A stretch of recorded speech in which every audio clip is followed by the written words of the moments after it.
The crew members have been working toward a planned spacewalk on Sunday when Wilmore and Verts will lay 400 feet of cable out on the station truss and rig a pair of antennae for the C2V2 system.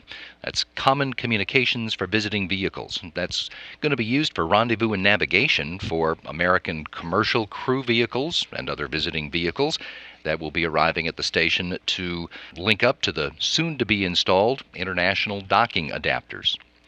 This morning, the International Space Station's mission management team assessed the preparations for that EVA, including having a discussion about a small quantity of water that was found in Terry Virts' helmet at the conclusion of the spacewalk on Wednesday. And after all of those discussions, the IMMT was a unanimous go for the spacewalk coming up on Sunday morning. To bring us up to speed on all of these issues this morning, we're joined by Increment 42 Lead EVA Officer Alex Kanellakos.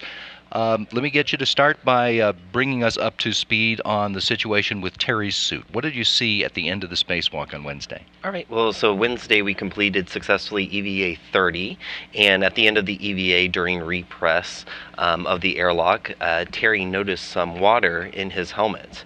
And at the end of the EVA, when we got him out of the spacesuit, he was able to quantify that water by pulling some of it into a syringe. And he also commented that the back of his neck was a little wet, and that his comm cap, which is his ability, it makes his ability to talk and communicate to the ground and the other crew members, it was also a little moist. And he reported about a quantity of 15. He estimated about 15 milliliters of water. That's a very small amount. It's a very small amount, and our suits are known to. During repress, basically, when you connect to the umbilical, you have a lot of cold air that's going past the cooling system of the suit, and this air will often condense. And as we repress, we have high-density gas that's flowing past this condensed water now that can often move the water over the crew member's helmet. And we have actually a spec of that. It's about 57 milliliters is what we expect to be pushed up to 57 milliliters. You're saying that you expect there's a specification for there's that a spec much amount, yes, and it doesn't always happen. It often depends on how cool the crew member's EMU, his spacesuit is, and so I kind of feel, just kind of for reference here, this is about 57 milliliters of water in this water bottle here, and you can see, like, if I turn it to the side, you can see how it flattens out, like he saw on his visor. It flattens out, and it can look really big, but it's less than a golf ball size of water. And so you're saying that this is something that you expect. That was the area that you begin to investigate. Correct. So this spacesuit is actually known to have what we call carryover water. That's what we call this type of occurrence, and we've had 7 other occurrences of this carryover on the spacesuit, and so yes, it is a known. We call it basically a feature of the EMU, the spacesuit. It's not a danger to the crew members at a quantity that small.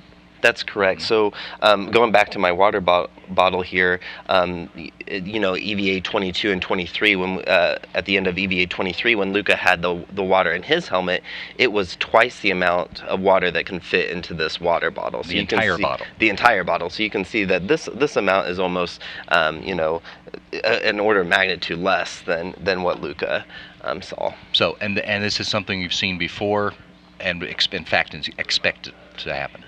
Not necessarily expected every time, but we've seen it. It's a known feature of our EMUs, and that's why we monitor a lot of the parameters on the ground, the data that we receive from the EMU, and we're continually getting data, and we're watching that to see if we're having any occurrences of this situation or of the situation that Luca had, and they're very different occurrences.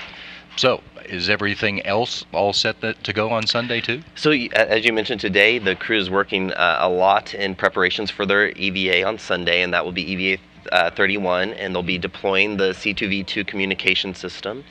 They've been working on their tool config, and tool config takes several hours to basically configure all the tools and hardware that they'll be taking out the door, from RETs or tethers to the actual antennas that they will be taking out the door. That's what they're preparing today. And in addition to that, they have lots of procedure review, and also they need to get their suits ready to go out the door one more time. So in fact, they moved some tasks off of the schedule for today in order to give them more time to get ready. That's correct. So these EVAs, this is a series of 3 EVAs. It's the most that we've ever done in a row since Space Shuttle, and so they're complicated EVAs, and we want to make sure that the crew is prepared for them and has plenty of time to get ready for them. Great, Alex. Thanks for bringing us up to speed on what's going on. Well, thank you. Increment 42 Lead EVA Officer Alex Kanelakos.